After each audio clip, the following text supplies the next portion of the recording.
আসসালামু আলাইকুম প্রিয় চাকরি প্রত্যাশী ভাই বোনেরা, আপনারা সবাই কেমন আছেন? আশা করছি আপনারা সবাই অনেক ভালো আছেন, সুস্থ আছেন এবং সামনে অনেকগুলো পরীক্ষা আপনারা ধারাবাহিকভাবে প্রস্তুতি নিচ্ছেন। আজকের ক্লাসে আমরা আলোচনা করব ত্রিভুজ নিয়ে। ত্রিভুজের একদম প্রিলিমিনারি ক্লাস হবে আজকে, একদম বেসিক প্রত্যেকটা বিষয়, প্রত্যেকটা অনুসিদ্ধান্ত আমরা দেখব কেন কোনটা হয়েছে। এবং আমি আশা করব যে আপনারা সবাই ক্লাসটি নোট করবেন, কারণ যদি নোট করে রাখেন এবং ভালো করে ক্লাস করেন, এটা জীবনে সারা জীবনে একবারের জন্যই যথেষ্ট। এবং আমি এইটা আপনাকে খুব দৃঢ়ভাবেই বলছি যে আপনি যদি ছোটবেলায় ত্রিভুজ ভালো করে পড়তেন তাহলে কিন্তু আজকের ক্লাসটি করতে হইতো না। এটা মন খারাপ করার কিছুই না, আজকে ভালো করে শিখুন, দেখবেন যে আর ত্রিভুজের উপরে ধরেন যে আমি যে টপিকটা পড়াবো এবং ধারাবাহিকভাবে ত্রিভুজের উপরে 4টি ক্লাসের মাধ্যমে শেষ করব। ত্রিভুজের পরিমিতির সূত্রগুলো আমরা দেখব, তো এরপর এগুলো আর শিখতে হবে না ইনশাল্লাহ। যারা ক্লাসে জয়েন করেছেন সবাইকে বলবো সবাই ক্লাসটি একটু শেয়ার করে দেবেন সকলের উদ্দেশ্যে। আমরা ধারাবাহিকভাবে কিন্তু ক্লাস নিচ্ছি ফ্রিতে। অলরেডি আমরা যদি দেখেন কতগুলা ক্লাস নিয়েছি, আমরা শতকরার উপরে ক্লাস নিয়েছি 10টা, আমরা লাভ ক্ষতির উপরে ক্লাস নিয়েছি 10টা, আমরা মুনাফার উপরে ক্লাস নিয়েছি 10টা, আমরা সংখ্যা পদ্ধতির উপরে ক্লাস নিয়েছি, সংখ্যার উপরে ক্লাস নিয়েছি 13টি এবং রেখাকোণ থেকে 1টি। তার মানে অলরেডি 44টি ক্লাস কিন্তু আমরা নিয়ে ফেলেছি। কয়টি ক্লাস নিয়ে ফেলেছি? 44টা ক্লাস আমরা নিয়ে ফেলছি, ঠিক আছে? তাহলে এই 44টা ক্লাস আপনি কোথায় পাবেন? যারা চ্যাপ্টার ওয়াইজ আপনারা পড়তে চান, যারা ক্লাসগুলো করেননি তাদের জন্য বলবো আপনারা ইএম জব ইউটিউব চ্যানেল ইউটিউবে যে সার্চ দেবেন ইএম জব, সেখানে প্লেলিস্ট আকারে দেওয়া রয়েছে। আপনার যদি শতকরাতে আপনার যদি দুর্বলতা থাকে, শতকরা একদম 10টি ক্লাস করে ফেলবেন শুরু থেকে। আপনার যদি লাভ ক্ষতিতে দুর্বলতা থাকে, লাভ ক্ষতির ক্লাসগুলো করবেন। আপনার সংখ্যাতে দুর্বলতা থাকলে সংখ্যার উপরে 13টি ক্লাস করবেন। দেখবেন ম্যাথকে নতুনভাবে শিখতে পারবেন এবং একবার যদি ম্যাথকে আয়ত্ত নিয়ে আসেন, মানে একবারই শেখেন মনোযোগ দিয়ে, দেখবেন আর করতে হবে না। তো চলুন আমরা ক্লাসের মধ্যে আমরা ঢুকে যাব, ক্লাসের মধ্যে ঢুকে যাব। এই দিকে আপনার কোনো কিছু দেখার দরকার নাই, এই দিকে কোনো কিছু দেখার দরকার নাই। আমি এই দিকের জিনিসগুলো কেন নিয়েছি? প্রথমত যে আপনাদেরকে আমি যে বোঝাবো, আপনারা বোঝার পরে এই সংজ্ঞাটা একটা স্ক্রিনশট নিয়ে নিতে পারেন। স্ক্রিনশট নিলেও আপনার কাছে থেকে যাবে, আপনি খাতায় দেখে দেখে আবার লিখতে পারবেন। এটা প্রথমত। আমি সবগুলো যদি সংজ্ঞা লিখতে যাইতাম তাহলে কি হইতো, অনেক সময় লাগতো, সময়ের ব্যাপার। তো দুইটা কারণ, যে অনেক সময়ের ব্যাপার, আর দ্বিতীয়ত যেটা প্রথমতই আপনি যেন আমি বোঝাই দেওয়ার পরে স্ক্রিনশট নিতে পারেন, দ্বিতীয়ত সময় বেশি লাগতো। তো চলুন আমাদের ত্রিভুজ আগে কি বলবো। ত্রিভুজে দেখেন সংজ্ঞা যেভাবে দেওয়া আছে আমরা একটু আলাদাভাবে শিখবো। 3টা পয়েন্ট, হ্যাঁ ধরেন আমার 3টা পয়েন্ট আছে, 3টা পয়েন্ট, 3টা বিন্দুকে আমরা যদি কোনো 3টা রেখার সাহায্যে কি করি, 3টা বিন্দু আছে আমাদের কাছে এবং 2টা বিন্দু আমরা যদি তাদের চলার পথকে আমরা যোগ করি তাহলে রেখা পাওয়া যায়। তাহলে 3টা বিন্দু থেকে যদি আমরা 3টা রেখা তৈরি করি এবং ওই 3টা রেখা দ্বারা যদি একটা আবদ্ধ ক্ষেত্রফল তৈরি হয়, যদি আবদ্ধ ক্ষেত্র তৈরি হয়, তাহলে ওই আবদ্ধ বা বন্ধ ক্ষেত্রটাকে বা বন্ধ ব্লকটাকে বা বন্ধ আকারকে কি বলবো? তাহলে আমরা ত্রিভুজ বলবো। তাহলে এখানে আমরা খুব সহজভাবে বলতে পারি, সহজভাবে একটা কথা বলতে পারি যে 3টা বাহু দ্বারা বা 3টা রেখা দ্বারা আবদ্ধ ক্ষেত্রকে ত্রিভুজ বলে। 3টা রেখা দ্বারা আবদ্ধ ক্ষেত্রকে ত্রিভুজ বলে। তাহলে ত্রিভুজের সংজ্ঞা আমরা দেখতে পাইলাম, এবার ত্রিভুজের কয়টা বাহু থাকে? 3টা বাহু থাকে। ত্রিভুজের কয়টা বাহু থাকে? 3টা বাহু থাকে। 3টা বাহুই ত্রিভুজের ভূমি হওয়ার যোগ্যতা রাখে। 3টা বাহুই ত্রিভুজের ভূমি হওয়ার যোগ্যতা রাখে। কিন্তু এট এ টাইম একটা ত্রিভুজের কয়টা ভূমি থাকে? এট এ টাইম একটা ত্রিভুজের একটা ভূমি থাকে। কি বললাম দেখেন, 3টা যে বাহু আছে, 3টা বাহুই কিন্তু ভূমি হওয়ার যোগ্যতা রাখে, কিন্তু এট এ টাইম একটা ত্রিভুজের একটাই মাত্র ভূমি থাকে। কে সেই ভূমিটা? একটা ত্রিভুজ যার উপরে, যে বাহুর উপরে দাঁড়ায় থাকে সেটা ভূমি। তো আমি যদি এই বাহুকে নিচে রাখছি, এই বাহুর উপরে ত্রিভুজটা দাঁড়ায় আছে, তাহলে এইটা আমার ভূমি। আমি যদি এইভাবে এইটাকে ধরেন আমরা ঘুরাই দিতাম, এবার রোটেট করে যদি ঘুরাই দিতাম, দিয়ে যদি এই বাহুটা নিচে যেত, এই বাহুর উপরে যদি পুরো ত্রিভুজটা দাঁড়ায় থাকতো, তাহলে কিন্তু এই বাহুটা ভূমি হয়ে যেত। তাহলে আমরা কি পেলাম? ত্রিভুজের যে 3টা বাহু থাকে, 3টা বাহুই কি ভূমি হওয়ার যোগ্যতা রাখে, কিন্তু ভূমি কিন্তু একটাই। ভূমিটাকে যার উপরে যে বাহুর উপর ত্রিভুজ দাঁড়িয়ে থাকে সেটা হচ্ছে আমার ভূমি। এবারে আসেন, এই যে তিনটা বিন্দু ছিল, যে তিনটা বিন্দুকে আমরা যুক্ত করলে, তিনটা বিন্দুকে আমরা যদি রেখা দ্বারা যুক্ত করি তাহলে সেটা একটা ত্রিভুজে পরিণত হচ্ছে। এই যে তিনটা বিন্দু, বা আমরা বলতে পারি যে কোনো দুইটা রেখা যে বিন্দুতে মিলিত হয়, দুইটা রেখা পাশাপাশি দুইটা রেখা যে বিন্দুতে মিলিত হয় সেই বিন্দুগুলাকে আমরা বলবো শীর্ষবিন্দু। দেখেন, শীর্ষবিন্দু। তাহলে একটা ত্রিভুজের কয়টা শীর্ষবিন্দু থাকে?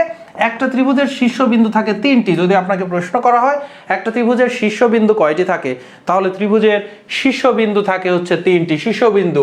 ত্রিভুজের দুই বাহুর মিলন বিন্দু, দুই বাহুর মিলন বিন্দু যে বিন্দুতে তারা মিলিত হয় সেটা হচ্ছে শীর্ষবিন্দু। তাহলে তিনটা থাকে, বুঝতেই পারতেছেন, শীর্ষবিন্দু তিনটা বাহু। এবারে এই যে আমাদের ত্রিভুজগুলা, বাহুগুলা, এই বাহুগুলা ত্রিভুজের অভ্যন্তরে, দুইটা বাহু ত্রিভুজের অভ্যন্তরে যে কোণগুলা সৃষ্টি করে তাদেরকে বলা হয় অন্তস্থ কোণ। তাদেরকে কি কোণ বলা হয়? দেখেন, এই দুইটা বাহু ভেতরে, ত্রিভুজের ভেতরে, এগুলা কিন্তু ত্রিভুজের বাইরের সারফেস, এগুলা ত্রিভুজের বাইরের সারফেস, এগুলা ত্রিভুজের বাইরের সারফেস। তাহলে ত্রিভুজের ভেতরে যে কোণ উৎপন্ন করে সেটাকে বলা হয় আমাদের কি? অন্তস্থ কোণ। সেটাকে বলা হয় অন্তস্থ কোণ। এবারে আমরা আসি, আমরা যদি যে একটা ত্রিভুজের যে কোনো একটা বাহুকে যদি বর্ধিত করে দিই, একটা ত্রিভুজের যে কোনো একটা বাহুকে যদি আমরা বর্ধিত করে দিই, সাপোজ এই বাহুটাকে বর্ধিত করলাম, যে কোনো একটা বাহুকে যদি বর্ধিত করে দেই তাহলে বাইরের দিকে যে কোণের সৃষ্টি হয় সেটাকে বলা হয় বহিস্থ কোণ। একটা ত্রিভুজের যে কোনো বাহুকে যদি আমরা বর্ধিত করি তাহলে ত্রিভুজটা বাইরের দিকে যে কোণ সৃষ্টি করে সেটাকে বলা হয় বহিস্থ কোণ। সেটাকে কি কোণ বলা হয়? বহিস্থ কোণ। এবার একটু খেয়াল করে দেখেন, এই যে আমাদের এখানে আমরা বর্ধিত করলাম, তাহলে এই পুরা কোণটা আমার কত ডিগ্রি? দেখেন, গত ক্লাসটা মনে করেন, এই পুরা কোণটা কত ডিগ্রি? এই পুরা কোণটা হচ্ছে এক সরল কোণ, এক সরল কোণ। আর এক সরল কোণ মানে কত ডিগ্রি? এক সরল কোণ মানে 180 ডিগ্রি। আর এই যে পাশাপাশি দুইটা কোণের যদি একটা সাধারণ বাহু থাকে, পাশাপাশি দুইটা কোণের যদি একটা সাধারণ বাহু থাকে তাহলে তাকে আমরা কি বলি? পাশাপাশি দুইটা কোণের যদি একটা সাধারণ বাহু থাকে তাহলে এই দুইটা কোণ পরস্পর কি কোণ? সন্নিহিত কোণ। মনে হচ্ছে কি হচ্ছে না বলেন? আপনাদের কিন্তু প্রত্যেকটা বেসিক ভালো করে ক্লিয়ার থাকতে হবে। এই দুইটা কোণকে পরস্পর কি বলা হবে? সন্নিহিত কোণ বলা হবে, সন্নিহিত কোণ, সন্নিহিত কোণ। এবার দেখেন, এই যে আমাদের এখানে কি ঘটনাটা ঘটছে, সন্নিহিত কোণ, দেখেন এইটা অন্তস্থ কোণ আর এইটা বহিস্থ কোণ। তাহলে একটি অন্তস্থ কোণ এবং তার সন্নিহিত যে বহিস্থ কোণ থাকে, এই অন্তস্থ কোণের সন্নিহিত বহিস্থ কোণ এইটা। আবার এখান থেকে যদি আমরা বহিস্থ কোণ বের করতে যাই, এই অন্তস্থ কোণের সন্নিহিত বহিস্থ কোণ এইটা। আবার একে যদি বর্ধিত করে দেই, এইখানে যে অন্তস্থ কোণ, এই অন্তস্থ কোণের সন্নিহিত বহিস্থ কোণ কিন্তু এইটা। তাহলে অন্তস্থ কোণ এবং তার সন্নিহিত বহিস্থ কোণের যোগফল কত ডিগ্রি হচ্ছে? যোগফল হচ্ছে এক সরল কোণ বা 180 ডিগ্রি হচ্ছে। এগুলা কিন্তু অনুসিদ্ধান্ত, আমাদেরকে মাথায় রাখতে হবে। তাহলে বহিস্থ কোণের জিনিসটাও গেল। এবার দেখেন,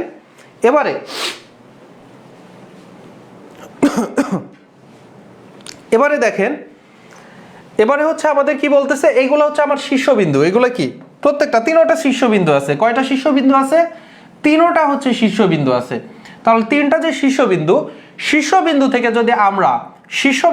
যদি আমরা বিপরীত বাহুর উপরে, যেমন এখন কে এইটা ভূমি, তাহলে শীর্ষবিন্দু থেকে ভূমির উপরে যদি আমরা লম্ব টানি তাহলে ওই লম্বটাকে আমরা বলবো কি? উচ্চতা। ওই লম্বটাকে আমরা কি বলবো? ওই লম্বটাকে বলবো আমরা উচ্চতা। তাহলে একটা ত্রিভুজের কিন্তু তিন দিক থেকে আমরা তিনটা উচ্চতা বের করতে পারি, কিন্তু যদি আমার উচ্চতার কথা বলে তাহলে আমরা কোনটা করব? ভূমির উপরে, ভূমির বিপরীতে যে শীর্ষবিন্দু থাকে, ভূমির বিপরীতে যে শীর্ষবিন্দু থাকে, সেই শীর্ষবিন্দু থেকে ভূমির উপরে যদি আমরা লম্ব টানি, সেই লম্বটার দূরত্বটাই হচ্ছে আমার উচ্চতা। সেই লম্বটার দূরত্ব হচ্ছে উচ্চতা। আমরা কিন্তু এই শীর্ষবিন্দু থেকে এর উপর লম্ব টেনে এই দিক থেকেও একটা উচ্চতা বের করতে পারতাম। সো কিন্তু ওই উচ্চতাটা আমি আসলে কি, ওই উচ্চতা আমি নিয়ে আসবো না। ওই উচ্চতাটা আমি ম্যাথ যখন ক্যালকুলেশন করার সময়, যেমন ক্ষেত্রফল হাফ গুণন ভূমি গুণন উচ্চতা, আমরা সব সময় ভূমির উপরে, ভূমির বিপরীত শীর্ষ থেকে ভূমির উপরে লম্ব টানলে সেই লম্বের দৈর্ঘ্যটাই হচ্ছে উচ্চতা হিসেবে নিব। তাহলে উচ্চতা শীর্ষবিন্দু থেকে বিপরীত বাহুর উপর লম্ব রেখা, এটাই কিন্তু উচ্চতা। তো উচ্চতা এরকম কিন্তু তিনটা উচ্চতা পাবো একটা ত্রিভুজের, কিন্তু আমরা উচ্চতা যখন ক্যালকুলেশন করব তখন কিন্তু ভূমির বিপরীতে যে শীর্ষবিন্দু আছে সেই শীর্ষবিন্দু থেকে লম্ব টানবো। এবারে দেখেন, আমরা এখানকার প্রত্যেকটা জিনিস সম্পর্কে জানলাম, একটা জিনিস বাদ আছে, সেটা হচ্ছে মধ্যমা। মধ্যমাকে চিনতে হবে। তো একটা ধরেন আমার ত্রিভুজ, একটা ত্রিভুজ আমরা নিচ্ছি, ধরেন একটা আমি ত্রিভুজ নিচ্ছি, এই ত্রিভুজটা মানে যেন এটা আমি চাচ্ছি যে এটা সমবাহু ত্রিভুজ যেন না হয়, ঠিক আছে? ধরেন এইরকম একটা ত্রিভুজ নিচ্ছি। আচ্ছা, এই ত্রিভুজের একটা যে কোনো শীর্ষবিন্দু থেকে, এই ধরেন এটা একটা শীর্ষবিন্দু, এই শীর্ষবিন্দু থেকে এটি কি আমার ভূমি। তো তার মানে শীর্ষবিন্দু থেকে বিপরীত বাহুর এই পুরা বিপরীত বাহুর মধ্যবিন্দু, শীর্ষবিন্দু থেকে যদি মধ্যবিন্দু আমরা যোগ করে দেই, তাহলে শীর্ষবিন্দু এবং তার বিপরীত বাহুর মধ্যবিন্দুর সংযোজক যে রেখা, সংযোগ রেখাকে কি বলা হয়? সংযোগ রেখাকে মধ্যবিন্দু বলা হয়, মধ্যমা বলা হয়। রেখাকে কি বলা হয়? মধ্যমা বলা হয়। কেন এটা মধ্যমা? কি বলতেছে? শীর্ষবিন্দু থেকে তার বিপরীত বাহুর মধ্যবিন্দু পর্যন্ত রেখা, তাহলে এইটা শীর্ষবিন্দু হলে এর বিপরীত বাহুর মধ্যবিন্দু পর্যন্ত রেখা। এটা যদি শীর্ষবিন্দু হয়, এই দুইটার মধ্যবিন্দু ধরে নেন এইটা, তখন আমরা যদি যোগ করে দিই, এইটা হচ্ছে তার কি? এইটা হচ্ছে তার মধ্যমা। আবার এইটা যদি শীর্ষবিন্দু ধরি, তার বিপরীত বাহু এইটা, এই দুইটার যদি মধ্যবিন্দু যদি এইটা হয়, তাহলে আমরা যোগ করে দিলে ধরেন এই জিনিসটা মনে করেন যে এইটা হচ্ছে আমার কি? মধ্যমা। মধ্যমা আসলে কি? মধ্যমা হচ্ছে, আমরা সংজ্ঞা তো পেলাম যে শীর্ষবিন্দু থেকে বিপরীত বাহুর মধ্যবিন্দু সংযোজক রেখা একটা মধ্যমা একটা পুরা ত্রিভুজকে সমান দুইটা ভাগে ভাগ করে। সমান দুইটা মানে কি? দুই সমান ক্ষেত্রের দুইটা ভাগে ভাগ করে দিবে। তার মানে একটা ত্রিভুজ যদি আমরা আঁকাই, তার মধ্যমাটা দুইটা সমান অংশে, তার মানে এইটার যে এরিয়া হবে, এইটার ক্ষেত্রফল আর এইটার ক্ষেত্রফল সমান হবে। কখন সমান হবে? যদি এই ভেতরের এটা যদি মধ্যমা হয়, যদি এইটা মধ্যমা হয়। তাহলে এগুলো হচ্ছে বেসিক মানে কনসেপ্ট, সংজ্ঞাগত হচ্ছে কনসেপ্ট। এবারে আসেন আমাদের কিছু অনুসিদ্ধান্ত জানতে হবে। মানে ত্রিভুজের যে অনুসিদ্ধান্তগুলো, যেগুলো আমাদেরকে জানতেই হবে, সেইগুলো হচ্ছে আমরা এখন শিখব। প্রথম যে অনুসিদ্ধান্ত, ত্রিভুজের তিনটি অন্তস্থ কোণের সমষ্টি 180 ডিগ্রি। তার মানে এই যে অন্তস্থ কোণ কিন্তু আমার এখানে কি স্পেসিফিক ভাবে বলা আছে, কিন্তু অন্তস্থ কোণ যদি স্পেসিফিক ভাবে না বলা থেকে বলতো ত্রিভুজের তিন কোণের সমষ্টি কত, যদি বলতো ত্রিভুজের তিন কোণের সমষ্টি কত, এই যে অন্তস্থ কোণটা নাই, বলছে ত্রিভুজের তিন কোণের সমষ্টি, ত্রিভুজের তিন কোণের সমষ্টি 180 ডিগ্রি। অন্তস্থ যদি উল্লেখ না করা থাকে, অন্তস্থ উল্লেখ করা নাই, বহিস্থ উল্লেখ করা নাই, আপনি কোনটা ধরবেন? অন্তস্থ ধরবেন। কি ধরবেন? অন্তস্থ ধরবেন। তো ত্রিভুজের এই যে তিনটা কোণ, ত্রিভুজের যে তিনটা কোণ, ধরেন এই একটা কোণ, এই কোণ আর এই কোণ, এই তিনটা কোণের যোগফল, সাপোজ আমি নাম দিয়ে দিচ্ছি, ধরেন এইটা এ, এইটা বি, একটা সি। তার মানে কোণ এ গুণ কোণ বি,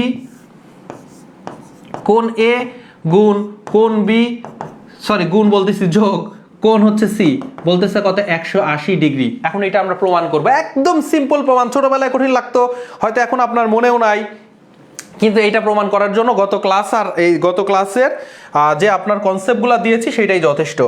তো চলুন আমরা এইটা প্রমাণ করি। এইটা প্রমাণ করার জন্য আমাদেরকে যেটা করতে হবে, যে একটা এই শীর্ষবিন্দু যে আছে, শীর্ষবিন্দু থেকে এটা বাঁকা শীর্ষবিন্দু হয়েছে, একটু সোজা নেওয়ার চেষ্টা করি। ধরেন এইটাও মনে হয় একটু বাঁকা বাঁকাই হলো।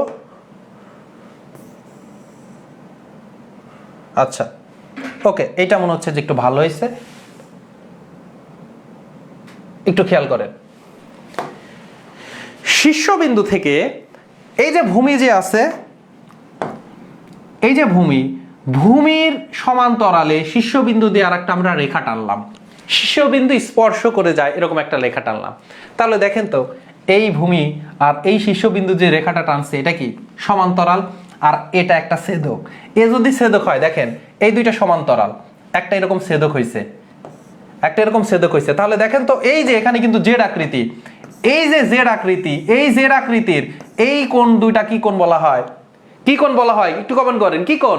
একান্তর কোণ। তাহলে এই যে এই কোণটা আর এই কোণটা একান্তর কোণ, তার মানে এইটা আর এই কোণটা সমান। এই কোণ দুইটা কি?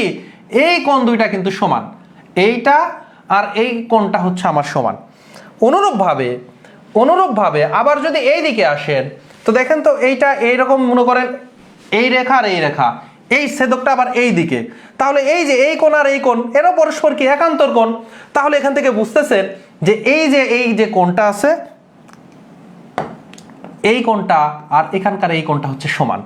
তাহলে এবার একটু খেয়াল করে দেখেন, এইটা সি কোণ, তার মানে এই কোণটা হচ্ছে কোণ সি কোণ। এইটা আপনার বি কোণ, তার মানে এই কোণটা হচ্ছে কোণ বি কোণ। আর এই কোণটা তো ভিতরের যে এই কোণটা, তো এটা তো এ কোণ আছেই। তাহলে এই যে নিচে এটা একটু খেয়াল করেন, এই ভিতরে এটা এখানে আছে হচ্ছে বি কোণ, এখানে আছে হচ্ছে এ কোণ, আর এই পাশে আছে সি কোণ। তার মানে তিনটা কোণ মিলায়া এই বড় কোণটা হইছে, যেটা হচ্ছে একটা সরলরেখার উপর পাশে একটা সরল কোণ থাকে, নিচের পাশে আরেকটা সরল কোণ থাকে। তার মানে উপর পাশে থাকে দুই সমকোণ, সরল কোণ দুই সমকোণ, নিচ পাশে হচ্ছে আমার কি সরল কোণ, তাহলে 180 ডিগ্রি বা দুই সমকোণ। তাহলে আমরা কি বলতে পারি না যে এ কোণ বি কোণ সি কোণ, যেহেতু এ কোণ বি কোণ সি কোণ, এই এক সরল কোণ 180 ডিগ্রি, এই যে 180 ডিগ্রি। ঠিক আছে, খুবই সিম্পল হচ্ছে হিসাব।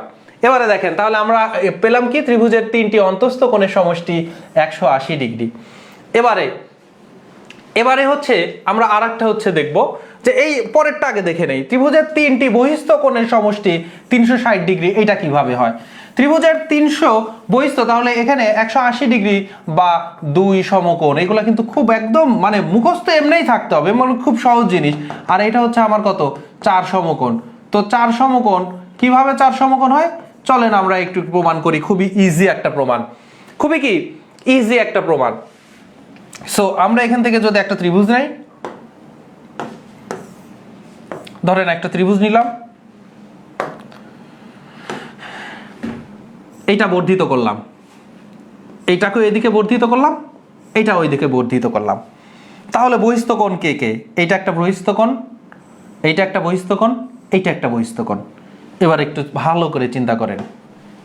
আচ্ছা, এইটা ধরেন আমি তিনটা হচ্ছে মার্কিং করে দেই, এটা এ কোণ, এটা বি কোণ, এটা সি কোণ, মানে সি শীর্ষবিন্দু। এবারে ভালো করে একটু বুঝবেন, খুবই সিম্পল হিসাব, খুবই সহজ হিসাব।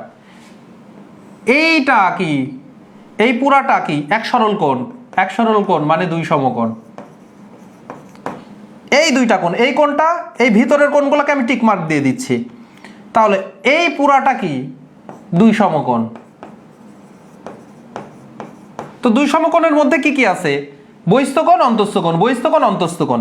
আবার এই বহিস্থ আর অন্তস্থ কোণ মিলায় এক সরল কোণ, তার মানে দুই সমকোণ। তার মানে তিনটা হচ্ছে আমার, তিনটা হচ্ছে অন্তস্থ কোণ, তিনটা বহিস্থ কোণ।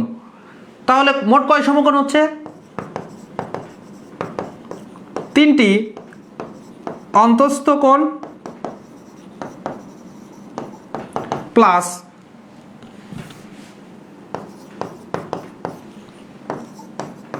তিনটি বহিস্থ কোণ ইকুয়াল কত ডিগ্রি, মানে কত সমকোণ? দুই সমকোণ, দুই সমকোণ, দুই সমকোণ। তার মানে 2 2 2 6 সমকোণ। এই পাশে বাংলা লিখছে, এই পাশে ইংরেজি কেন হচ্ছে? তাহলে 6 সমকোণ। আচ্ছা, এবার একটু খেয়াল করেন, তিনটা অন্তস্থ কোণের যোগফল কত হচ্ছে? 180 ডিগ্রি, মানে দুই সমকোণ। তাহলে এই পাশে আমি যদি তিনটি বহিস্থ কোণের সমষ্টি কত হবে? তাহলে এই 6 সমকোণ থেকে আমার এই তিনটি অন্তস্থ কোণটা বিয়োগ করে দিতে হবে। তাহলে 6 থেকে 2 বিয়োগ করলে 4 সমকোণ। বুঝতে পারছেন কিনা? একটু আমি কিন্তু সংক্ষেপণ করলাম। ত্রিভুজের তিনটি বহিস্থ কোণের সমষ্টি তাহলে কি হয়ে যাচ্ছে? 4 সমকোণ। কিভাবে? আমার এই যে অন্তস্থ বহিস্থ 2 সমকোণ, অন্তস্থ বহিস্থ 2 সমকোণ, অন্তস্থ বহিস্থ 2 সমকোণ, মোট 6 সমকোণ। 6 সমকোণ থেকে আমি এই ভিতরের কোণগুলা যদি বাদ করে দেই, তাহলে ভিতরের তিনটা কোণের সমষ্টি হচ্ছে আমার 2 সমকোণ। তাহলে 6 থেকে 2 বিয়োগ করে দিলে 4 সমকোণ। একদমই সিম্পল প্রমাণ। কেন প্রমাণ করাচ্ছি? প্রমাণের কি দরকার আছে? আপনাকে তো বলে দিলেই পারতাম না। প্রমাণের দরকার এজন্যই আছে, আমি আপনাদেরকে বেসিক সহ শেখাই। কেন বেসিক সহ শেখাই? কারণ এটা যেন লং লাস্টিং করে। আপনি তো বুঝে শিখতেছেন, পরীক্ষা হলে যদি ভুলে যান আপনি টাস করে ফেলবেন। এবং খাতাতে আপনি নিজেও কিন্তু নিজের খাতাতে এটা করবেন, তাহলে দেখবেন পরীক্ষা হলেও ভুলবেন না। মানে আপনার তো ব্রেন দিয়ে এটা করতে পারবেন, ব্রেনে এটা চলে আসবে। আচ্ছা, তাহলে প্রমাণ কিন্তু হলো, প্রমাণ আমরা হলো এই দুইটা হলো। এবার ত্রিভুজের যে কোনো বহিস্থ কোণ তার বিপরীত দুটি অন্তস্থ কোণ, একটু চিন্তা করেন তো, আমি কি এখানে কি অন্তস্থ কোণ আর হচ্ছে বহিস্থ কোণ যখন পড়াই, তখন সন্নিহিত বহিস্থ কোণ বলছিলাম কিনা, এই যে কোণটা, এই কোণ থেকে যদি আমি এই দিকে লম্বটা মানে এটা বর্ধিত করি, এখানে যে বহিস্থ কোণটা উৎপন্ন হবে এটা এই অন্তস্থ কোণের সন্নিহিত বহিস্থ কোণ। তাহলে এই যে বহিস্থ কোণ আছে, এই বহিস্থ কোণের অন্তস্থ সন্নিহিত অন্তস্থ কোণ এইটা, আর এই দুইটা হচ্ছে তার বিপরীত অন্তস্থ কোণ। তার কি অন্তস্থ কোণ? বিপরীত অন্তস্থ কোণ। তাহলে এখানে কি বলতেছে, ত্রিভুজের যে কোনো বহিস্থ কোণ তার বিপরীত দুই অন্তস্থ কোণের সমষ্টি তাহলে সমান। কি বলতেছে, ত্রিভুজের, ধরেন এখানে একটা আমরা ত্রিভুজ অঙ্কন করলাম, ঠিক আছে, এই ত্রিভুজের ধরেন এখান থেকে আমরা এই ত্রিভুজের এই বাহুটা বর্ধিত করলাম, তাহলে এই কোণটা হচ্ছে আমার কি কোণ? এই কোণটা হচ্ছে আমার বহিস্থ কোণ, এই কোণটা হচ্ছে আমার কি? বহিস্থ কোণ। আর অন্তস্থ কোণ কয়টা আছে একটা ত্রিভুজের? অন্তস্থ কোণ কিন্তু আছে তিনটা, এই যে একটা, এই একটা, এই একটা, কিন্তু তিনটা এই বহিস্থ কোণ অন্তস্থ কোণ ভিতরে তিনটা, এই বহিস্থ কোণের সাপেক্ষে এই অন্তস্থ কোণটা হচ্ছে সন্নিহিত অন্তস্থ কোণ, সন্নিহিত অন্তস্থ কোণ। আর এই যে এই কোণটা, এইটা আর এইটা, এই দুইটাকে আমরা বলবো কি? বিপরীত অন্তস্থ কোণ। আমার অনুসিদ্ধান্ত হচ্ছে কি? অনুসিদ্ধান্ত ত্রিভুজের যে কোনো বহিস্থ কোণ তার বিপরীত দুই অন্তস্থ কোণের সমষ্টির সমান। তার মানে বলতেছে, ধরেন এইটা মনে করেন যে আমার এ, এইটা বি, আর এইটা মনে করেন সি, আর এইটাকে আমরা ডি পর্যন্ত বর্ধিত করছিলাম। তাহলে এখানে আসলে বলতেছে যে বহিস্থ কোণ, এই যে বহিস্থ কোণটা আসলে কি? A C D. কোণ এ সি ডি হবে, এই কোণ এ সি ডি হবে, কোণ এ সি ডি হবে এ কোণ আর বি কোণের সমান, কোণ এ প্লাস কোণ বি। কারণ কোণ এ আর কোণ বি এই বহিস্থ কোণের বিপরীত অন্তস্থ কোণ। এইটা এখন সমান, এটা আমার প্রমাণ করতে হবে ত্রিভুজের। আমরা কিন্তু অনেকগুলো উপপাদ্য কিন্তু পড়তেছি শর্টে, এখন তো উপপাদ্য আপনার লেখার দরকার নাই, কিন্তু যেন আপনারা এগুলো মনে রাখতে পারেন। তো এইটার জন্য দেখেন তো একটু আপনারা মাথা খাটান তো কিভাবে করতে পারেন কিনা। এটা কিন্তু একদমই ইজি ব্যাপার, একদমই ইজি ব্যাপার। ইজি ব্যাপারটা কি? আমরা দেখেন, একটু মনে করে দেখেন, আমি আবার আপনাদেরকে রিমাইন্ডার দিচ্ছি। অনুরূপ কোণ, একান্তর কোণ, বিপ্রতীপ কোণ, এই বিপ্রতীপ কোণের চাইতে অনুরূপ আর একান্তর কোণ, এইটা উপপাদ্য প্রমাণ করার সময় অনুসিদ্ধান্ত যেগুলো আমরা যে তৈরি করব, অনুসিদ্ধান্ত মানে কি? আমার বেসিক কনসেপ্টের উপরে ভিত্তি করে প্রমাণ করে নতুন একটা যে আমরা কি সূত্র, একটা সূত্র থেকে নতুন আমরা কিছু ক্যালকুলেশন করে নতুন যদি কোনো সিদ্ধান্ত উপনীত হইতে পারি বা নতুন যদি কোনো সূত্রে আসতে পারি, তখন সেটাকে আমরা কি বলবো? অনুসিদ্ধান্ত বলবো। তার মানে একটা সূত্র দিয়ে আমরা প্রমাণ করে একটা সিদ্ধান্তে এসে উপনীত হইলাম, তখন সেটাকে আমরা অনুসিদ্ধান্ত হিসেবে মনে রাখবো।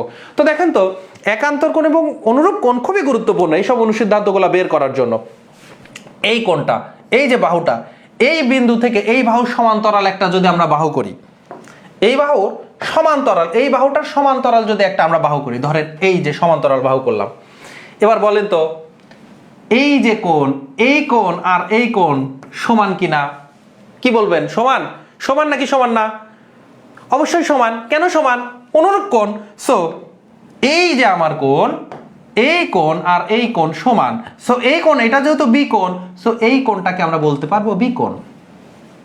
এবার দেখেন, এই যে এই বাহু আর এই বাহু, তো কি বাহুটা হচ্ছে আমার? এই দুইটা বাহু, তার মানে এইটা আর এর সমান্তরাল এইটা। এখন এখান থেকে আমি কি করলাম? এখান থেকে আমরা ছেদক করছি, ছেদক টানছি। তাহলে বলেন তো, এটা যে আকৃতি হয়েছে না, এই দুইটা কোণ, তার মানে এই কোণ আর এই কোণ এরা কি পরস্পর সমান না? সমান না? পরস্পর অবশ্যই সমান, কারণ দুইটা বাহুগুলা পরস্পর কি সমান্তরাল ছিল, একটা আমরা কি বাহু দিয়ে ছেদ করছে, ছেদক। তাহলে এই যে বিপরীত পাশে, যে আকৃতির বিপরীত পাশে যে কোণগুলো উৎপন্ন হয়েছে তাদেরকে একান্তর কোণ বলা হয়। একান্তর কোণ দ্বয় পরস্পর সমান। সো এখান থেকে কিন্তু আমরা আসতে পারতেছি যে এই যে কোণ, এই কোণটা, তার মানে কোণ এ কোণটা, আর এই যে এই কোণটা এ কোণ, তার মানে এই কোণটা হচ্ছে আমার কি? সমান। তাহলে দেখেন তো, এই যে পুরাটা বহিস্থ কোণ ছিল, এই যে পুরাটা বহিস্থ কোণ ছিল, এই পুরাটার মধ্যে এই অংশ হচ্ছে আমার বি কোণ আর এই অংশ হচ্ছে আমার এ কোণ। তাহলে কোণ এসিডি ইকুয়াল আমরা বলতে পারি এ কোণ আর বি কোণের যোগফল। তাহলে এই যে আমার পুরা বহিস্থ কোণটা আছে, বহিস্থ কোণের সন্নিহিত অন্তস্থ কোণ হচ্ছে আমাদের এইটা সি কোণটা, কিন্তু তার বিপরীত অন্তস্থ কোণ হচ্ছে আমার এ কোণ আর বি কোণ, এ কোণ আর বি কোণের যোগফল হচ্ছে আমার বহিস্থ কোণটা। বুঝতে পারতেছে কিনা জানাবেন। তাহলে এখানে আমরা আসলাম কি, এই তিনটা হচ্ছে অনুসিদ্ধান্ত আমরা দেখলাম, তিনটা অনুসিদ্ধান্ত দেখলাম। এবার আসেন আমরা আরো দুইটা অনুসিদ্ধান্ত এখন দেখব। একদমই সিম্পল অনুসিদ্ধান্ত, ছোটবেলায় এগুলো আপনারা করেছেন, এখন আমাদেরকে মাথায় নিতে হবে। ত্রিভুজের যে কোনো দুই বাহুর সমষ্টি তার তৃতীয় বাহু অপেক্ষা বৃহত্তর হইতে হবে, বৃহত্তর হবে। সাপোজ ধরেন আমরা একটা ত্রিভুজ তৈরি করছি, তো বললাম ধরেন ত্রিভুজতে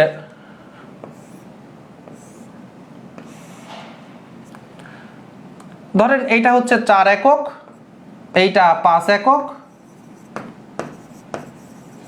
আর এইটা 7 একক দিয়ে আমরা মনে করেন একটা ত্রিভুজ তৈরি করছি। তো আপনি যদি দেখেন 4 আর 5 যোগ করেন, 4 আর 5 যোগ করেন, এই দুইটা আমি যোগ করতেছি, 4 আর কি করতেছি আমি এই 4 আর হচ্ছে 5 যোগ করলাম, 4 5 হয় 9, 9টা দেখেন তৃতীয় বাহুটা কি, যে কোনো দুই বাহুর যোগফল, তাহলে দুই বাহু যে 4 আর 5 যোগ করলে 9 হয়েছে, 9টা 7-এর চাইতে বড়। আবার আপনি চিন্তা করলেন না, এবার 4 আর 7 নিব, তাহলে 4 আর 7 নিলে কত হবে, 7 4 11, 11 তৃতীয় বাহু 5-এর চাইতে বড়। আবার ধরেন চিন্তা করলেন 5 আর 7 নিব, তাহলে 5 আর 7 নিব, তাহলে 5 আর 7 নিলেন, নিয়ে আমাদের কত যোগ করলে 5 7 12, এটা গ্রেটার দেন হচ্ছে 4 অবশ্যই। তার মানে আমার যে কোনো দুইটা বাহু যদি তৃতীয় বাহুর চাইতে বড় না হয় তাহলে কিন্তু ত্রিভুজ হবে না। প্রশ্নে আপনার এরকম আসবে, নিচের কোন তিনটি বাহু দিয়ে, কোন তিনটি রেখা দিয়ে একটা ত্রিভুজ তৈরি করা যাবে। অপশনে ধরেন আছে 1 3 7, অপশনে আছে 1 4 7, অপশনে আছে 3 4 7, অপশনে আছে 4 4 5 8। এখন আমি বললাম এই যে তিনটা আছে, এই তিনটা থেকে কোনটা থেকে ত্রিভুজ তৈরি করা যাবে এবং কোনটা থেকে যাবে না, আপনারা বের করেন। কোনটা থেকে ত্রিভুজ তৈরি করা যাবে এবং কোনটা যাবে না একটু বের করার চেষ্টা করেন। খুবই সিম্পল, খুব দ্রুত চিন্তা করবেন। দেখেন ত্রিভুজের যে কোনো দুই বাহুর যোগফল আপনি সব সময় ছোট দুইটার যোগ দিবেন। কি করবেন, ছোট দুইটার যোগ দিবেন, সব সময় ছোট দুইটার যোগ দিবেন। ছোট দুইটার যোগ দিয়ে দেখবেন, দেখেন 1 আর 3 যোগ করলে কত হয় 4। তো কথা কি ছিল, দুইটির সমষ্টি তার তৃতীয়টা থেকে বড় হওয়া লাগবে, তো 4 তো আমার 7-এর চাইতে ছোট, সো ত্রিভুজ হবে না। দেখেন ছোট দুইটা 1 আর 4 যোগ করলে কত হয়, 1 আর 4 যোগ করলে হয় হচ্ছে আমার 5, 5 তো আমার 7-এর চাইতে ছোট, তাহলে ত্রিভুজ হবে না। 3 আর 4 যোগ করলে 7, 7 তো আমার 7-এর সমান হয়েছে, ত্রিভুজ হবে না, বৃহত্তর হইতে হবে। তাহলে এবার 4 আর 5 যোগ করলে হয় 4 5 9, 9টা হচ্ছে আমার 8-এর চাইতে বড়, সো ত্রিভুজ হবে। কারণ ছোট দুইটাই যদি যোগ করে যদি তৃতীয় বড়টার চাইতে বড় হয়ে যায়, তাহলে এই বড়টার সাথে যে কোনো একটা যদি ছোট যোগ করেন তাহলে তো অপরটার চাইতে এমনিই বড় হবে, অপরটার চাইতে এমনিই বড় হবে। এবং এইটা হচ্ছে আমার মেন অনুসিদ্ধান্ত। আর একটা অনুসিদ্ধান্ত আছে, এটা খুব বেশি ব্যবহার হয় না, তো এটা সিম্পলি চিন্তা করলেই হয়। এটা থেকে আসলে আমরা কি অন্তর যদি করেন তাহলে এটা চলে আসবে যে ত্রিভুজের যে কোনো দুই বাহুর অন্তর মানে বিয়োগফল তৃতীয় বাহু অপেক্ষা ক্ষুদ্রতর হবে, তৃতীয় বাহু চেয়ে ক্ষুদ্র করে, এটা এমনিই হবে। তাহলে দেখেন এখানে যদি 4 আর 5 যোগ করলে কত হচ্ছে, সরি 4 আর 5-এর অন্তর কত, 5 থেকে 4 বিয়োগ করলে অন্তর 1, তাহলে 1 7-এর চাইতে ছোট হবে। 7 আর 5-এর অন্তর কত 2, 2 4-এর চাইতে ছোট হবে। 4 আর 7-এর অন্তর কত 3, 3 5-এর চাইতে ছোট হবে। এবার দেখেন এখানে এসে এই দুইটার অন্তর, এই 3 থেকে 1 বিয়োগ করলে হয় 2, 2 7-এর চাইতে ছোট, কিন্তু 1 আর 7-এর অন্তর করলে কত হয়, 7 থেকে 1 বিয়োগ করলে হয় হচ্ছে 6, 6 তো আমার 3-এর চাইতে বড় হয়ে গেছে। তো বলছে কি অন্তরটা অল টাইম ছোট হইতে হবে, অন্তরটা তৃতীয় বাহু অপেক্ষা ক্ষুদ্রতর হইতে হবে, কিন্তু ক্ষুদ্রতর হয় না, এই জন্য কিন্তু এটা না। দ্বিতীয় শর্ত দেখেন, আপনার দ্বিতীয় শর্ত দিয়ে হচ্ছে না। আবার দেখেন 7 আর 1 বিয়োগ করলে কত হয়, 7 আর 1-এর বিয়োগ করলে 6 হয়, তো 6 তো আসলে কি 4-এর চাইতে কি বড়, 4-এর চাইতে বড়, কিন্তু আমাদের এখানে ছিল তৃতীয় বাহু পক্ষে ছোট হইতে হবে, তাহলে হয় না, এই জন্য হবে না। ঠিক আছে, একটু দেখেন। আবার দেখেন এই যে 7 থেকে 3 যদি বিয়োগ করেন, এইরকম দ্বিতীয়টা যখন অ্যাপ্লাই করবেন তখন কি হবে, সবচেয়ে বড় থেকে সবচেয়ে ছোটটা বিয়োগ করবেন, দিয়ে মাঝেরটার সাথে মিলাবেন। কিন্তু আমি তো দ্বিতীয়টা আমি মিলাই চেক করবই না, এটা কি চেক করার দরকার আছে, এইটা আমার আসলে অ্যাপ্লাই করার দরকার নাই। এটা কখন লাগে, অনেক সময় এমসিকিউতে সরাসরি এইটা বলবে যে কোনো ত্রিভুজের দুই বাহুর অন্তর তৃতীয় বাহু অপেক্ষা, ত্রিভুজ হইতে হলে তৃতীয় বাহু অপেক্ষা ক্ষুদ্রতর হবে, বৃহত্তর হবে, সমান হবে না কোনোটি না, তখন আপনার এইটা কাজে দিবে। আমি মনে হয় বুঝাতে পারছি, ঠিক আছে? তাহলে এই জিনিসগুলো কিন্তু আপনাদের সরাসরি পরীক্ষায় আসবে। আর সিম্পল কিছু জিনিস যেগুলো আপনারা একটু চিন্তা করলে বুঝতে পারবেন, যেমন ত্রিভুজের সমান বাহুর একটা ত্রিভুজ আছে, এই ত্রিভুজটা যদি আমি সমদ্বিবাহু ত্রিভুজ আঁকি, দুইটা সমান, মানে আমার এটা হচ্ছে আমার কি, এটা ভূমি, আর এই দুইটা হচ্ছে আমার সমদ্বিবাহু, তার মানে এই দুইটা সমান, এইটা আর এই বাহুটা সমান, তাহলে অবশ্যই এই কোণটা, এটা এ, এটা বি, আর যদি সি হয় তাহলে এই বাহুর এসি এর বিপরীত কোণ হচ্ছে কোণ বি, এ বি এর বিপরীত কোণ হচ্ছে কোণ সি, তার মানে কোণ বি ইকুয়াল হচ্ছে আমার কোণ সি হবে। কেন সমান হবে? কেন সমান হবে? ত্রিভুজের সমান বাহুর বিপরীত কোণগুলা সমান হবে, ত্রিভুজের সমান বাহুর বিপরীত কোণগুলা সমান হবে। আর যদি আমরা একটা ত্রিভুজ আঁকাই,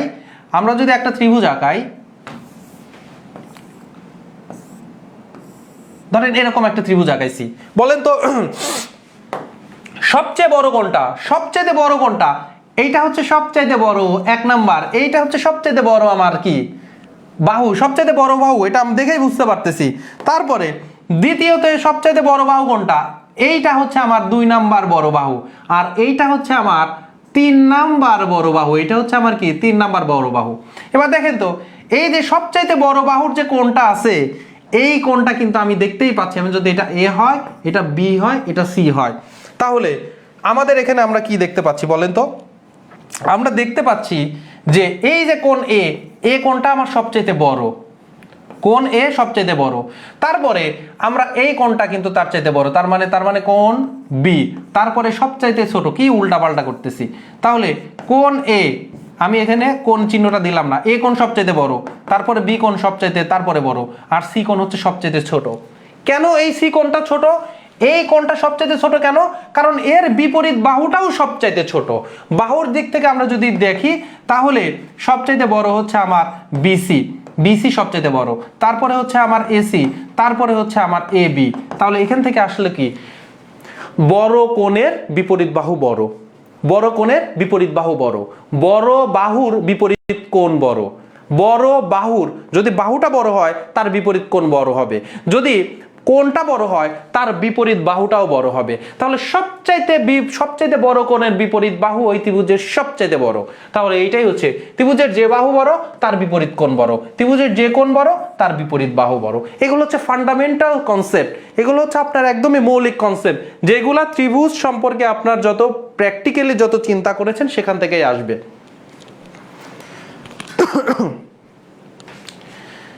এবারে দেখেন, আমরা কিন্তু মধ্যমার কথা বলেছিলাম, আমরা কি বলেছিলাম?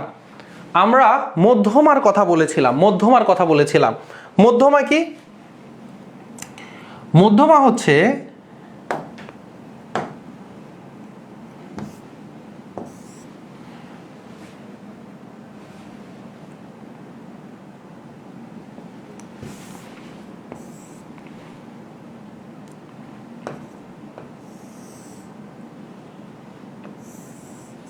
ধরেন আমার এইটা একটা ত্রিভুজ, ত্রিভুজটা হচ্ছে এ বি সি, এর হচ্ছে বিসি হচ্ছে ভূমি, তো এর একদম মিডল পয়েন্ট আমরা বের করলাম, এইটা ধরেন মিডল পয়েন্ট। তো এ থেকে আমরা এই মিডল পয়েন্ট, এটা নাম দিলাম হচ্ছে সি, এটা কিন্তু মিডল পয়েন্ট, তার মানে মিডল পয়েন্ট যখন হয়েছে তখন আমরা কিন্তু বলতে পারি বিডি ইকুয়াল সিডি, বিডি যতটুকু সিডিও তো এতটুকুই। যখন বিডি ইকুয়াল সিডি তার মানে বিডিটা পুরো বিসি এর অর্ধেক, তখন হচ্ছে আমার এ বিন্দু আর ডি বিন্দুর যে আমি সংযোগ রেখা তাকে বলবো মধ্যমা, তাকে কি বলবো? মধ্যমা।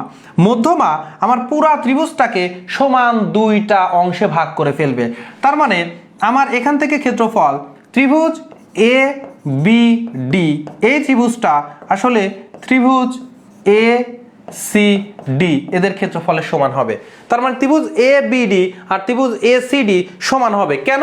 কারণ এডি হচ্ছে আমার মধ্যমা, তার মানে সমান ক্ষেত্রফলে ভাগ করবে। এটা হচ্ছে আমার মোট যে ত্রিভুজ এ বিসি, এটাকে আসলে দুই ভাগে ভাগ করে দিবে। তার মানে আসলে এ বি ডি অথবা এ ডি সি বা এ সি ডি এগুলো হচ্ছে পুরা ত্রিভুজের অর্ধেক ক্ষেত্রফল, কারণ এই মধ্যমাটা তাকে অর্ধেক করে ফেলছে, সমান দুইটা অংশে ভাগ করে ফেলছে। তার মানে একটা যদি ত্রিভুজ আকৃতির যদি কোনো কেক হয়, তাকে যদি আমরা একদম ভাগ করতে চাই, তাহলে তাকে অর্ধ ওই মধ্যমা বরাবর কেটে ফেলতে হবে চাকু দিয়ে, তাহলে সমান অংশ পাবে, দুইটা অংশ সমান পাবে। ঠিক আছে, আমার ত্রিভুজ অনেক সময় কিন্তু এরকম হইতে পারে, এইরকম একটা কেক আপনার কাছে দিছে, এখন সমান ভাগে ভাগ করা লাগবে। কিভাবে ভাগ করবেন বলেন? তখন স্কেল ধরে আপনি আর আপনার বন্ধু, তখন আপনার স্কেল ধরে যে কোনো একটা বড় বড় একটা ভূমি ধরছেন, ধরেন এটাকে শীর্ষ ধরছেন, এটা ভূমি ধরছেন, তখন এই পাশে স্কেল ধরে একদম অর্ধেক করবেন, একদম ঘড়ি মানে মনে করেন স্কেল ধরে, তারপর এই বরাবর এখান থেকে চাকু ধরে কেটে ফেলবেন। তাহলে এই অংশ যতটুকু পাবে এই অংশ একইটুকু পাবে। দেখতে কিন্তু দুইটা সাইজ দুই রকম। ধরেন এইটার সাইজটা দেখেন তো, এইটার সাইজ এরকম, মানে সে আসলে কি মোটা অংশ পাইছে কিন্তু একটু ছোট। আর এই পাশের অংশটুকু দেখেন, এই পাশের অংশটুকু দেখেন, এটা কিন্তু সে চিকন একটা অংশ পাইছে, কিন্তু দুইজন আলটিমেটলি সমান পরিমাণ পাবে, দুইজন আলটিমেটলি সমান পরিমাণ পাবে। কারণ কি? কারণ এ হচ্ছে আপনি মধ্যমা বরাবর কাটছেন, মধ্যমা, তার মানে রুটি ভাগ করা হোক, কেক ভাগ করা হোক, যাই ভাগ করেন, আপনি মধ্যমা বরাবর কাটতে হবে। মধ্যমা ত্রিভুজ আকৃতির একটা শেপের জন্য, তাহলে মধ্যমা ওকে সমান দুই ভাগে ভাগ করে ফেলছে। প্রতিটি মধ্যমা ত্রিভুজকে সমান ক্ষেত্রফলের দুই ভাগে বিভক্ত করে। আর আমি যদি এখান থেকে এই দিক থেকে কিন্তু আপনার মধ্যমা এইখান থেকে ধরেন এইটার মধ্যবিন্দু হচ্ছে এইটা, তখন আপনি কিন্তু এখান থেকে ধরে নিয়ে গেছেন এখানে, আবার এইটার ধরেন মধ্যবিন্দু ধরেন এইটা, তখন নিয়ে গেছেন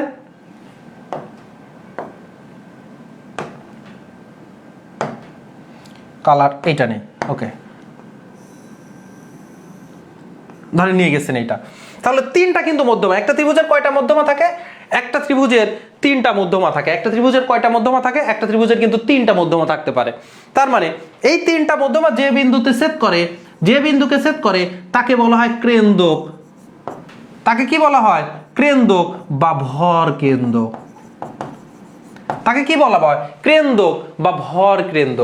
তাকে কি বলা হয়?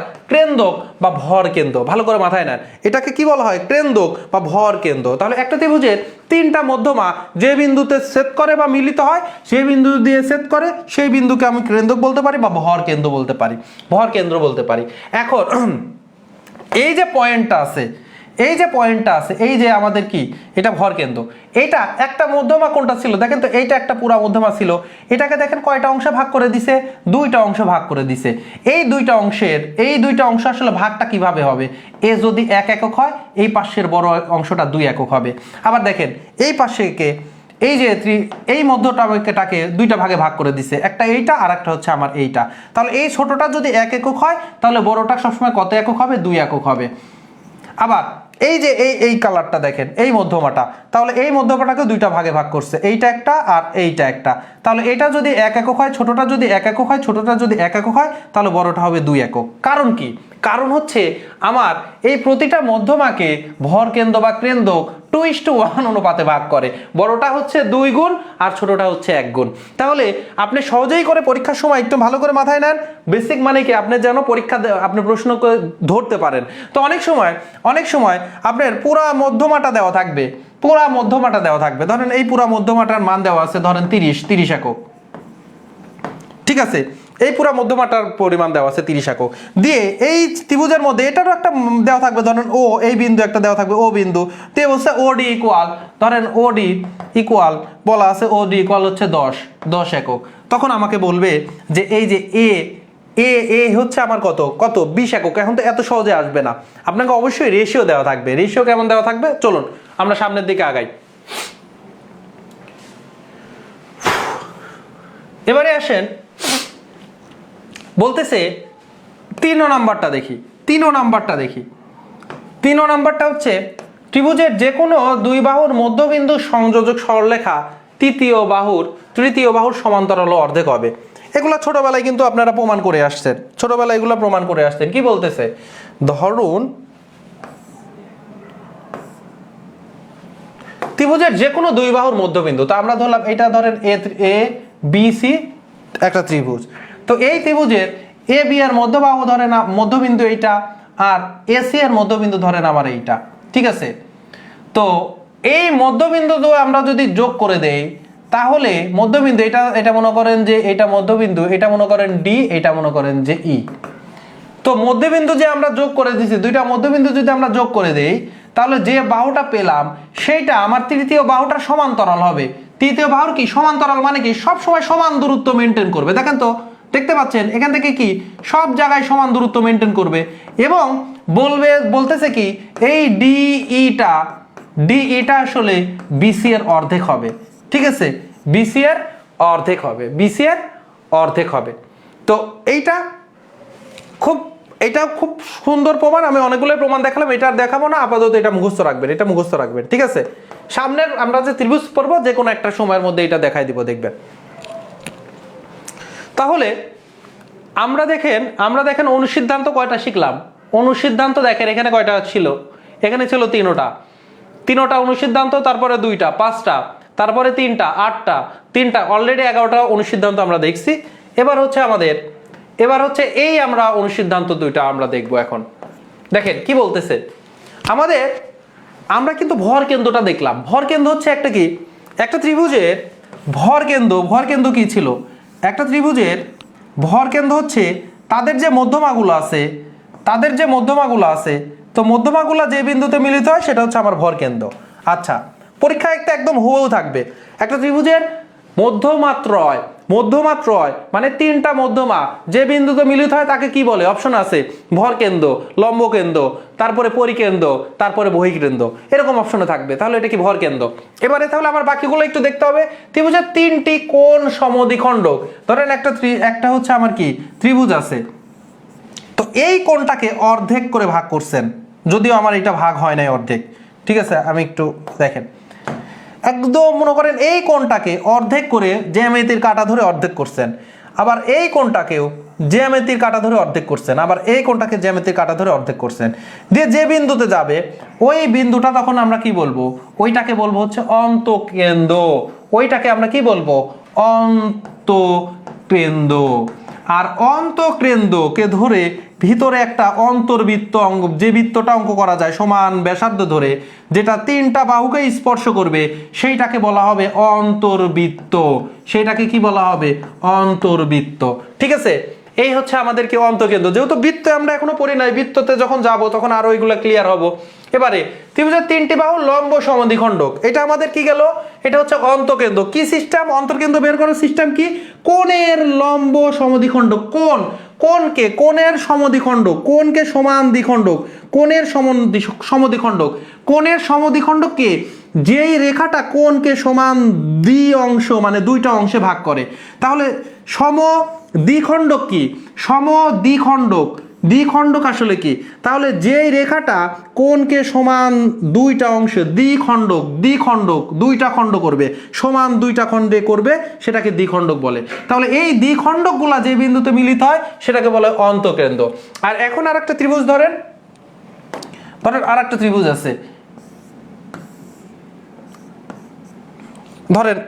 ত্রিভুজ আছে, এখন এই ত্রিভুজটার এই বাহুটার আমি লম্ব আঁকাবো। কি আঁকাবো, এই বাহুটাকে লম্ব দ্বিখণ্ডক, তার মানে একে সমান 2 ভাগে ভাগ করবে এবং ওই ভাগ করার দিক দিয়ে আমরা লম্ব আঁকাবো। আবার একে সমান 2 ভাগে ভাগ করব, ওই ভাগ দিয়ে লম্ব আঁকাবো। আবার একে সমান 2 ভাগে ভাগ করব, সেই 2 ভাগ দিয়ে লম্ব আঁকাবো। দিয়ে যে বিন্দুতে মিলিত হবে সেটা হচ্ছে আমার কি, সেইটা হচ্ছে যে বিন্দুতে ছেদ করবে মিলিত হবে তাকে বলা হয় পরিকেন্দ্র। তাকে কি কেন্দ্র বলা হয়, পরিকেন্দ্র। তাহলে পরিকেন্দ্র কি, ত্রিভুজের 3টি বাহুর লম্ব সমদ্বিখণ্ডক। তাহলে এই যে বাহুগুলাকে যে আসলে কি সমান ভাগে ভাগ করতেছে এবং আমরা যে লম্বটা দিয়ে ভাগ করা যায় সেটা হচ্ছে আমাদের কি, সেইটা হচ্ছে আমার পরিকেন্দ্র। তাহলে কোণগুলার যদি সমদ্বিখণ্ডক যোগ করে তাহলে সেটা হয় অন্তঃকেন্দ্র। বাহুগুলার যদি লম্ব সমদ্বিখণ্ডকগুলা যে বিন্দুতে মিলিত হয় সেটা হচ্ছে আমার কি, সেটা হচ্ছে পরিকেন্দ্র। আর পরিকেন্দ্র দিয়ে যদি আপনি বৃত্ত আঁকান তাহলে এইরকম, এই যে এইভাবে আমাদের বাইরে দিয়ে একটা বৃত্ত হয়, যেটা আমার 3টা শীর্ষ বিন্দু দিয়ে আসলে যায়। অন্তর্কেন্দ্র দিয়ে বৃত্তটা দেখেন, অন্তর্বৃত্ত এইটা। আর পরিবৃত্তটা হইলে কি কেমন হইতো, পরিবৃত্তটা এইরকম একটা ত্রিভুজের পরিবৃত্ত হচ্ছে বাইরের প্রত্যেকটা শীর্ষবিন্দুকে স্পর্শ করে যাবে। আর এই পরিকেন্দ্র বের করার সিস্টেম হচ্ছে এইগুলার হচ্ছে আমাদের কি, লম্ব দ্বিখণ্ডক দিয়ে যে বিন্দুতে মিলিত হয় সেটা হচ্ছে আমার কি, পরিকেন্দ্র। আশা করি ক্লিয়ার। না বুঝতে পারলে বলবেন যে বুঝতে পারি নাই, তখন আমি ফার্দার আবার বলে দিব। কিন্তু প্রত্যেকটা অন্তর্কেন্দ্র, তারপরে পরিকেন্দ্র, এগুলো আপনার ক্লিয়ার থাকতে হবে। ভরকেন্দ্র তো আগে গেছে। ভরকেন্দ্র কি? মধ্যমাত্রয়ের যে বিন্দুতে ছেদ করে, মধ্যমাত্রয় যে বিন্দুতে ছেদ করে, মধ্যমা তিনটা যে বিন্দুতে ছেদ করে, সেটা হচ্ছে আমার কি? ভরকেন্দ্র বা কেন্দ্রক। আর হচ্ছে কোণগুলার সমদ্বিখণ্ডক, কোণগুলাকে দুই ভাগে ভাগ করব, তিনটা কোণকে সমান দুই ভাগে ভাগ করবে যে তিনটা রেখা, ওই তিনটা রেখা যে বিন্দুতে মিলিত হয় সেটা হচ্ছে অন্তঃকেন্দ্র। আর একটা ত্রিভুজের যে তিনটা বাহুকে সমান ভাগে ভাগ করার জন্য যে লম্ব দ্বিখণ্ডকগুলা যে বিন্দুতে মিলিত হয় সে বিন্দুকে বলা হয় পরিকেন্দ্র। আর এখন আমাদেরকে 13 আরো দুইটা দিয়ে মোট কয়টা অনুসিদ্ধান্ত আজকে আমরা দেখলাম? 15টা অনুসিদ্ধান্ত আমরা আজকে দেখব। সো লাস্ট হচ্ছে আমার কি? লাস্ট হচ্ছে আমার দুইটা অনুসিদ্ধান্ত। ত্রিভুজের তিনটা শীর্ষবিন্দু থেকে তাদের বিপরীত বাহুর উপরে ধরেন একটা ত্রিভুজ আঁকাবো।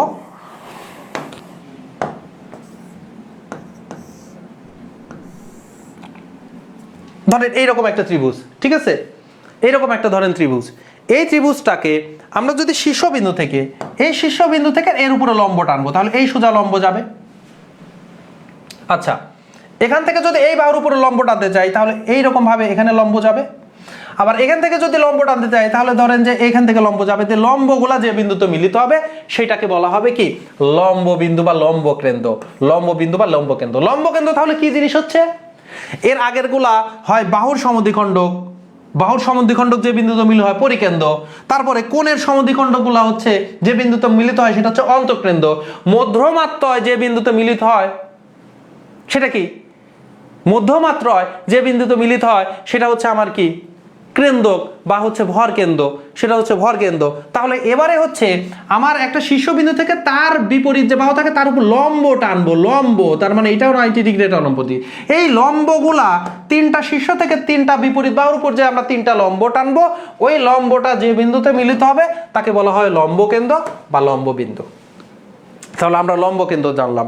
এবারে আসেন আরেকটা জিনিস, সেটা হচ্ছে বহিঃকেন্দ্র বা এক্স সেন্টার, বহিঃকেন্দ্র। তো বহিঃকেন্দ্র থাকে বাইরের দিকে। ধরেন এটা একটা বৃত্ত,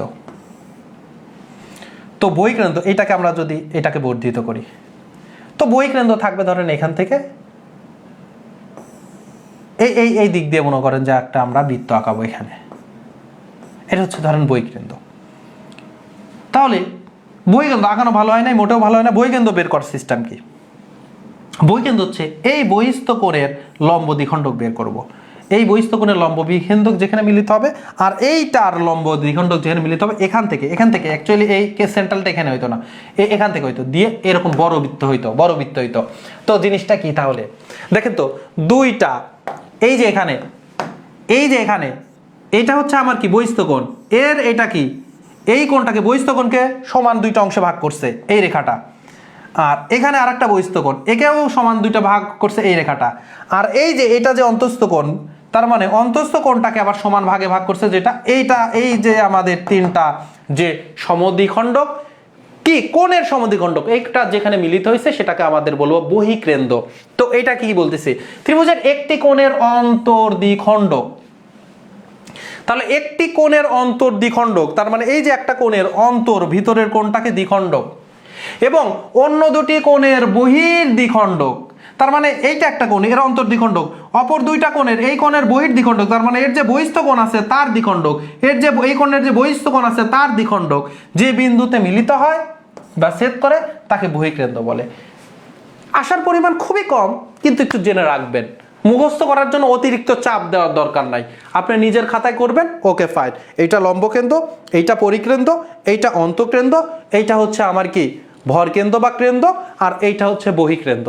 এই জিনিসগুলো আপনাকে মাথায় নিয়ে আসতে হবে। বলেন যারা ক্লাস করলেন, এই ছিল আজকে। আমরা হচ্ছে কয়টি ক্লাস নিব? 4টি কিন্তু ক্লাস নিব, 4টি ক্লাস নিব। আজকে কিন্তু প্র্যাকটিস করতেছি না, আজকের পড়াগুলোর উপরেও আমরা কিছু প্র্যাকটিস আগামী ক্লাসে হচ্ছে নিব। কিন্তু আজকে খালি বেসিক পড়াই গেলাম, অনুসিদ্ধান্ত কয়টা, এবং এর মধ্যেও তো কিন্তু আমরা দেখিয়েছি যে কোন কোন ধরনের আপনাদের এমসিকিউ আসে। সো আমরা কিন্তু 15টা অনুসিদ্ধান্ত দেখিয়েছি, 15টা অনুসিদ্ধান্ত দেখিয়েছি। একটু জানাবেন যে যা পড়িয়েছি বুঝতে পেরেছেন কিনা, এবং সব শেষে যারা ক্লাসে শুরু থেকে শেষ পর্যন্ত যুক্ত ছিলেন এবং ক্লাস ভালো লেগেছে তারা ক্লাসটি শেয়ার করে দিবেন। তারা সবাই ক্লাসটি শেয়ার করে দিবেন, এবং যারা হয়তো শুরু থেকে ক্লাস করেনি মাঝপথে করেছেন তারাও শেয়ার করে নিজের টাইম লাইনে ক্লাসটি রেখে দিবেন। এখন যদি শেষ করতে নাও পারেন, পরবর্তীতে কালকে আজকে অন্য সময়, বা কালকে আজকে তো রাত হয়ে গেছে, কালকে আগামীকালকে যে কোনো সময়ে খুব দ্রুত নিজের টাইম লাইন থেকে ক্লাসটি শেষ করতে পারবেন। তাহলে আজকের ক্লাস এখানেই শেষ করছি। ধারাবাহিকভাবে পরবর্তী ক্লাসগুলো দেখার আমন্ত্রণ জানিয়ে এখানেই ক্লাসটি শেষ করছি। আসসালামু আলাইকুম রহমতুল্লাহ, ভালো থাকবেন।